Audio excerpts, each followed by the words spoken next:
Hey gang, welcome to another edition of Doc's Dumpster by Request, where it's a review of the movie Being John Malkovich, and this one comes to us from fellow YouTuber Tyler2071.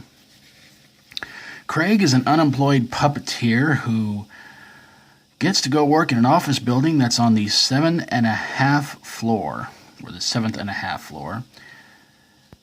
And you gotta be really, really short to work in this office.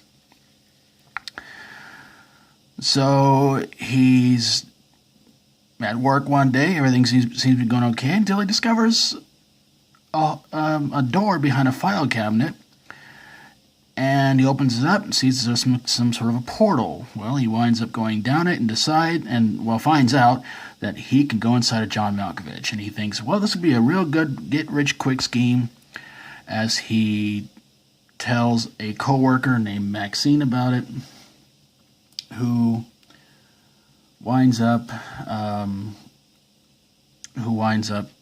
getting in on the gig with him, and Craig's wife, Lottie, I think, something like that. It's been a while since I've seen this movie. Again, I had to take notes on this one. She gets involved in it.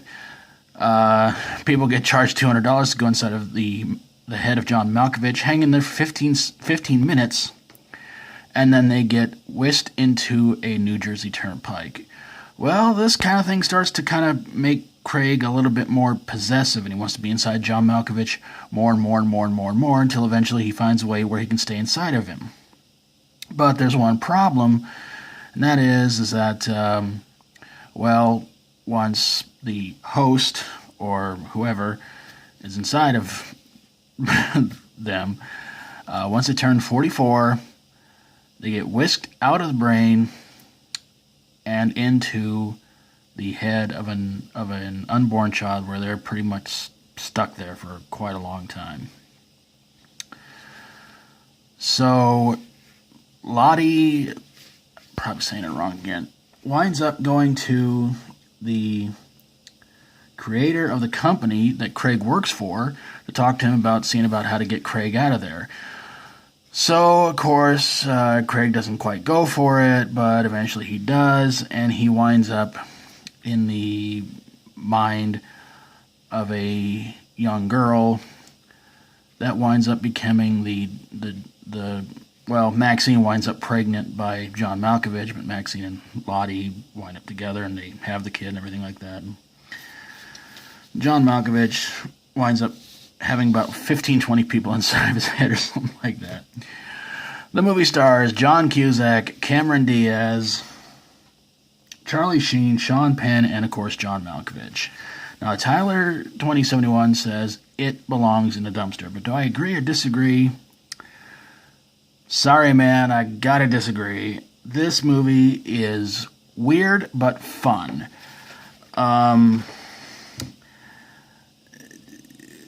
Probably the weirdest part of the movie is seeing John Malkovich, like, everywhere. That part really, really, really weirded me out. And there's a lot of weird stuff in this movie, but it's pretty enjoyable. And I can't really say it was a big box office hit, but surprisingly it was nominated for 3 Academy Awards, and I thought, oh, okay, well, what ones? And they weren't nominated for major awards, but unfortunately didn't win any of them. Roger Ebert praised this movie, says this movie should be nominated for a Best Picture Oscar. Well, I would kind of agree and disagree with him on that one.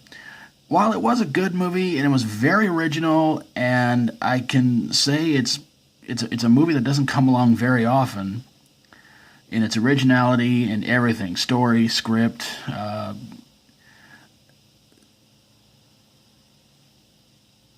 maybe, I don't know. But the office space, that was what really got to me, because I'm sitting there thinking to myself, what if they ever got somebody who was maybe 6'10" who came to work for the place? He'd probably have to crawl around on his hands and knees. It's a very weird movie, and it was directed by Spike Jonze. No, not the guy who did Cocktails for Two and novelty songs. And the guy, I think he's directed some really weird music videos too. But this is, yeah, it's a good movie. And I actually recorded it on an old videotape years ago, and for some reason, for months, I avoided watching it. I don't know why. I was curious to watch it. When I finally sat down and watched it, my feelings were weird but good. So yeah. But there you guys have it, a review of Being John Malkovich. And whatever your thoughts on it, I'd love to hear from you guys in the comments below. And I want to give a special thank you to Tyler2071 for his request. And please go check out his channel, subscribe to him, and hey, if you like my videos, always feel free to subscribe. And if you got a movie you think belongs in a dumpster because it was being something it wasn't supposed to be, send it my way and I'll get on it ASAP. Thank you guys so very, very much for watching. And until next time, as always, stay strong and rock on. And watch whatever doors you go into.